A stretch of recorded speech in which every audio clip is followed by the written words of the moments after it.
আসসালামু আলাইকুম আমার ফেসবুকের সকল ভাই বন্ধু, চাচা, খালা, মামু, ফুপা, বাইস্তা বাস্তি যারাই আছেন সকলকে আমার শুভেচ্ছা।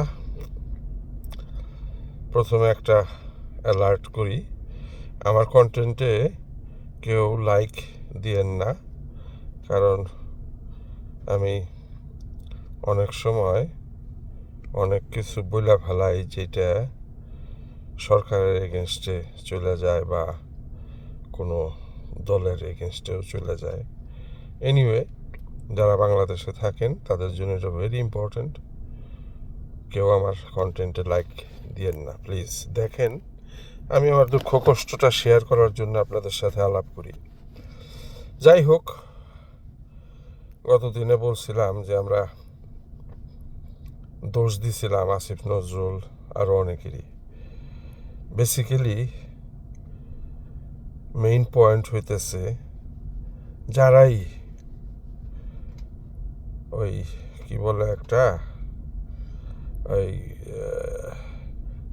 হানি ট্র্যাপে পড়বে, তারাই কখনো যত বড় দেশপ্রেমিকই হোক। আমাদের আসিফ নজরুল সাহেব প্রচণ্ড দেশপ্রেমিক মানুষ, বাট উনি আটকা পড়ে গেছেন এই কারণে যে বিগত দিনের যে বিচারপতি, ওনার যে অ্যাসিস্ট্যান্ট ছিলেন, ওনার গার্লফ্রেন্ডের সাথে উনি বিছনায় গেছেন। এটা আমার কথা না, এটা চিলচিরা বিশ্লেষণ হইতেছে আমাদের আরও দুইজন যে আছেন, পিনাকি ভট্টাচার্য আর আরেকজন। তো যাই হোক, আমি ওনাদের কথাবার্তাই আপনাদের সাথে শেয়ার করি আর কি। আর মনে করেন আমাদের সামরিক কর্মকর্তারা তো মেজর, কর্নেল হয়ে যায় ইন্ডিয়াতে, যায় ওই যে হেরেম শরীফে পাঠায় দেয় ইন্ডিয়ানরা, দিয়ে সব উলঙ্গ চেহারা ভিডিও করে রাখে। বর্তমান সরকারেরও আমাদের এই যে বিক্রম মিস্ত্রি চুরি সুপি ঘন্টা খানিক নাকি মিটিং করলো সেনাপ্রধানের সাথে। কার পারমিশন নিচ্ছে? গভর্নমেন্টের পারমিশন ছাড়া এটা চুরি সুপি করবে কেন? তার মানে আমাদের সেনাপ্রধানের উপায় নাই। তো এই ইন্ডিয়ার দালালি করা ছাড়া এদের উপায় নাই। জানে সবাই, মনে করেন বিএনপি কোন, তারপর জামাতে ইসলাম বলেন, আরও যারা নেতারা আছে বিশিষ্ট, তারা সব জানে, কিন্তু কথা বলার উপায় নাই। কথা কইলেই অ্যারেস্ট হইব, গুম হইব, খুন হইব। আপনাদের কি মনে হয় এখনও কি গুম খুম বন্ধ আছে? না, তলে তলে অনেক কিছুই আছে। কারণ আমরা ইন্ডিয়ার থাবা থেকে কখনো আর এই দেশ বের হইতে পারবে না। কেমন একটা সুযোগ আসছিল, এই বোকাগুলি জীবন দেওয়ার সুযোগ করে দিছিল আমাদেরকে, বাট আমরা ওই সুযোগ রাখতে পারি নাই। ওই সুযোগ কেন রাখতে পারি নাই? এই ব্যাককল সুদা আসিফ নজরুলের কারণে। আসিফ নজরুল ধরা খায় রইছস, তুই ধরা খায় রইছস ভালো কথা, দেশটারে তলে তলে বাঁচতে দে, তা তো দিব না। কেমন? কারণ সরকারটা যদি বিপ্লবিক সরকার হইতো, চুপ্পু আওয়ামী লীগের একটা দাবার গুটি, সেই দাবা খেলার সময় যেরকম নৌকা, চুপ্পু হলো আওয়ামী লীগের নৌকা। এবং চুপ্পুকে অপসারণের জন্য এই ছাত্ররা যে আন্দোলন করলো, সেখানে বাগরুম দিল কে? বিএনপির মহাসচিব। তারপরে দলের এই যুব লীগরে নিষিদ্ধ করার ঘোষণা দেওয়ার পরে সেটার এগেনস্টে কথা বলল কে? রুমিন ফারহানা। এরা হইতেছে আওয়ামী লীগের পাঁচাটা গোলাম। আওয়ামী লীগ যখন ক্ষমতায় ছিল এরা সমস্ত সুযোগ সুবিধা নিছে। এই যে আমি কথাটা বললাম, হিরো আলমের মতন গাড় খাওয়ার অবস্থা, আমার পাইলে এরা গাড় দিব। আমি তো কেয়ার করি না, কারণ আমি তো ওই দেশে থাকি না। এখন মনে করেন এগুলি বলার কারণে হয়তো বা আর জীবনে যাওয়াও হবে না দেশে। বাংলাদেশে যা ঘটতেছে সবাই জানে, চক্ষুটা বুঝলে চিন্তা করলে সবাই জানে কি ঘটতেছে। গোলাম মোল্লা রনি, আরে বাপরে বাপ, শেখ মুজিবের ৩২ নম্বরের বাড়ির এই ধ্বংসার যে প্রতিশোধ নিবে একদিন, তার মানে হয় খানকির বলা, তুই তো আওয়ামী লীগের দোসর। তোর বাড়ি ভাঙছে বুলডোজার দিয়া, এগুলি তো আইওয়াস, মানুষের আইওয়াস দেখাইছে। বুঝেন নাই আপনারা? কেউ কিন্তু লাইক দিয়েন না আমার এই কমেন্টে। এই গোলাম মোল্লা রনি, ব্যারিস্টার আন্দিব রহমান পার্থ নাকি ওই বাইনচোদ, তারপরে মনে করেন ফখরুল, আমাদের বিএনপির মহাসচিব, তারপরে রুমিন ফারহানা, তারপরে ইন্ডিয়ায় যেটা আটকায় রাখছিল এত বছর, তারে দুধ ভাত খাওয়াইছে। বাংলাদেশ ছাত্ররা, জনতা স্বাধীন হয়েছে সেদিনই সে বাংলাদেশে এসে হাজির হয়েছে। তার জন্য আমার খারাপ লাগে, সে গুম হয়েছিল, কিন্তু ইন্ডিয়ায় তো তার দুধ ভাত খাওয়াইছে এতদিন। তো সে কি আর আমাদের আছে? সে তো ইন্ডিয়ান এজেন্ট হয়ে গেছে, রয়্যাল এজেন্ট হয়ে গেছে। তো এগুলি আমাদের সাধারণ মানুষ সবাই বুঝে, কিন্তু কেউ কোনোদিন মুখ খুলবে না। মুখ খুলবে কি? ইলিয়াসের মতন সাংবাদিকরা, যারা কখনো বিক্রি হয় না। তো মনে করেন ওনাদের মতো তো আর আমি সাংবাদিক না, বা চুলচেরা বিশ্লেষণও আমার কাছে নাই। চোখে যেটা ধরা পড়ে চোখের সামনে সেইটাই। আমি একজনকে খুব ভালো জানতাম, তা আমি ইন্ডিয়ার টকশো দেখি মাঝে মধ্যেই। জনমত নামে একটা ইন্ডিয়ার টকশো আছে, পরশুদিন দেখলাম সেই লোকের প্রশংসায় পঞ্চমুখ। তো তখন আমার সেই আমাদের মরহুম একে ফজলুল হক, শেরে বাংলা একে ফজলুল হকের ডায়লগটা মনে হলো। যখন দেখবেন দাদাবাবুরা আমার গালাগালি করতেছে, আমি দেশের বন্ধু। যখন দাদাবাবুরা আমার সুনামে পঞ্চমুখ হবে, তখন বুঝবেন আমি দেশের বিরুদ্ধে কিছু করতেছি।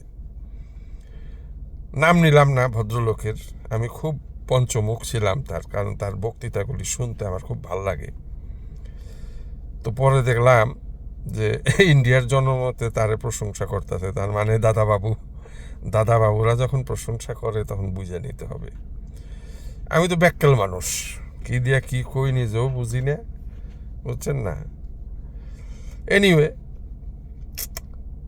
আর কি কম, আমাদের যে বর্তমান সরকার আছে, এদের কারোর উপায় নাই এখান থেকে বাইর হয়ে আসার। বাইর করতেও পারবে না। হ্যাঁ, উপায় ছিল বিগিনিংয়ে, সেই ফরহাদ মাজার নাকি ভদ্রলোক, উনি বয়স্ক ভদ্রলোক, উনি যেভাবে ওনার বক্তৃতা, ওনার অনুষ্ঠান আমি শুনছিলাম, তো বিগিনিংয়ে যদি এরা করতো, বিগিনিং থেকে যদি টাইট হইতো এরা পারতো, কিন্তু বিগিনিংয়ে তো এরা টাইট হয় নাই। এরা ডাক্তার, আমাদের গুণী ব্যক্তি, উনি যদি ডাইরেক্ট শহীদ মিনারে যায় শপথ নিতেন, প্রেসিডেন্ট অপসারণ হয়ে যেত রাইট ওয়ে, বিপ্লবী সরকার গঠন করে, তখন কিছুটা সম্ভাবনা ছিল, কিন্তু তখন এটা হইতে দিত না। কারণ আমাদের যে আছে, কি বলে, সেনাপতি, আমাদের সেনাপতি আবার দালাল। সে আমাদের আইওয়াস, আমরা তো চোদু বাঙালি, মনে করে আমরা চোদু বানাই রাখবো আমাকে সারা জীবন। এই বাইনচোদগুলি, বুঝছেন না? সে মনে করে দেশ ইসের থেকে বাঁচাইছে। বাইনচোদ দেশের থেকে বাঁচাইছিস মানে? তোরা শ্রদ্ধা মানুষ মাইরা হালাইতো, ছিঁড়া হালাইতো তখন। শেখ হাসিনারে তো ছিঁড়তই, তরেও ছিঁড়া হালাইতো ওই স্রোতে, কিন্তু ওই স্রোত তো শেষ, এখন আর সম্ভব না। হ্যাঁ, এখন আর সম্ভব না, কারণ ওই সেনাবাহিনীর 11 জন এখনও তারা আছে সেনাবাহিনীতে। তারপরে মনে করেন আমাদের যে বর্তমান এই কি বলে এই ভদ্রলোক লেফটেন্যান্ট জেনারেল কি এই যে আমাদের ইসে আছে এখন, হ্যাঁ, তো বিডিআর ম্যাসাকারের সময় উনি ছিলেন চিফ, হ্যাঁ, এবং উনি সব কিছু জানেন, সব জানে, কথা বলবে না, হ্যাঁ, কথা বলবে না, কথা বলতে পারবে না তো, কারণ সবাই ইন্ডিয়ার কাছে ধরা খাওয়া। হ্যাঁ, তা আমরা ইন্ডিয়ার হাত থেকে আর জীবনে আমরা বাইর হতে পারবো না। একটা চান্স আসছিল, এই পোলাপানরা একে একে দেখবেন এরা আস্তে আস্তে এরা গুম হয়ে যাবে, অদৃশ্য হয়ে যাবে, খুন হয়ে যাবে, আস্তে আস্তে আবার সেই পট পরিবর্তন। এমনি এমনি শেখ হাসিনা বলে আমি টুপ করে ঢুকে পড়ুম, হ্যাঁ, সেনাপ্রধানের নিজস্ব বক্তব্য 665 জন না কতজন জানি আশ্রয়ে আসিল, সে কার পারমিশন নিয়ে আশ্রয় দিছে ক্যান্টনমেন্টে? তারপরে এই লোকগুলি গেল কই? আর যেই লোকগুলিরে ধরাইছে এগুলি হইতেছে পলিটিক্সের ভাষায় এগুলি হলো কোলাটারাল ড্যামেজ। সাবের হোসেন চৌধুরীর হাতির 5 পাও, সাবের হোসেন চৌধুরী, হ্যাঁ, 5ম পা। এই জন্য সাবের হোসেন চৌধুরী পরের দিনই উনি খালাস হয়ে গেছে, জামিনে মুক্তি হয়ে গেছে। হ্যাঁ, তারপরে মনে করেন ওই যে সাংবাদিক কি যেন হিন্দু মেয়েটার নাম কি, নামটা ভুলে গেলাম, এই মেয়েটা স্টিনের সাপড়ায় থাকতো, সাংবাদিকতা করার পরে এখন কোটি কোটি টাকা তার অ্যাকাউন্টে। সেও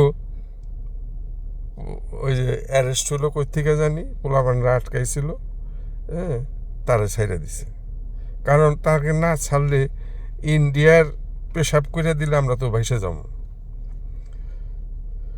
যাই হোক, এখন কি করা, আমাদের উপায় নাই, আমরা জীবনেও বের হইতে পারব না এখান থেকে। হ্যাঁ, ইন্ডিয়ার ছবল থেকে আমরা জীবনে বের হতে পারবো না। যদি বাইরে হইতে পারতাম তাহলে তাল মিস্ত্রি, বিক্রম মিস্ত্রি আর কি, সেনা প্রধানের সাথে বৈঠক করে without any knowledge of our government. বুঝেন আপনারা? হবে না। একমাত্র হইতে পারে সেই নিম্ন লেভেল থেকে, সেনাবাহিনীর নিম্ন লেভেল থেকে যদি রেভলিউশন হয় তখন হইতে পারে। এই বুইরাগুলিরে যেগুলির ল্যাংটা ছবি ইন্ডিয়ান কাছে আছে এগুলিরে বাইর করে দিতে পারে যদি ডাইরেক্ট, তখন সম্ভব না হইতে পারে। আপনারা বুঝেন না, বাংলাদেশ স্বাধীনতার সময় যখন নাকি আত্মসমর্পণ করলো পাকিস্তানি সেনাবাহিনী, বাঙালি আমাদের কেউ নাই সেখানে, এবং ওই ছবিটা জাদুঘরে টাঙায় রাখছে শেখ সাহেব, মাদারচোতে ওই ছবি জাদুঘরে টাঙায় রাখছে, ওর ইশারা ছাড়া কোনো কিছুই হয় নাই। ও আসিল ইন্ডিয়ার দালাল। আমরা সবাই কই শ্রেষ্ঠ জাতির শ্রেষ্ঠ বাঙালি, অবশ্যই শ্রেষ্ঠ বাঙালি, আমাকে গোলাম বানানোর জন্য সে শ্রেষ্ঠ বাঙালি। একমাত্র ভদ্রলোক ছিলেন আমাদের মরহুম প্রেসিডেন্ট জিয়াউর রহমান, আমাদের জন্য উনি চেষ্টা করেছেন, বাট পারেন নাই, তাকেও ট্র্যাপে করে মেরে ফেলাইছে। হোসেন মোহাম্মদ এরশাদ বেচারাও ইন্ডিয়ার এজেন্ট, কিন্তু খানিকটা দেশপ্রেমিক ছিলেন। এনিওয়ে, অনেক কিছু বললাম, তো সবাই ভালো থাকবেন। আর ওই কথাটা মনে রাখবেন, কেউ কিন্তু আমার কন্টেন্টে লাইক দিয়েন না। হ্যাঁ, আমি কেয়ার করি না, বাট আপনারা দেশে থাকেন যারা, তারা কেউ আমার এই কন্টেন্টে দেখেন, ইটস ওকে, বাট লাইক দিয়েন না। ভালো থাকেন। আসসালামু আলাইকুম।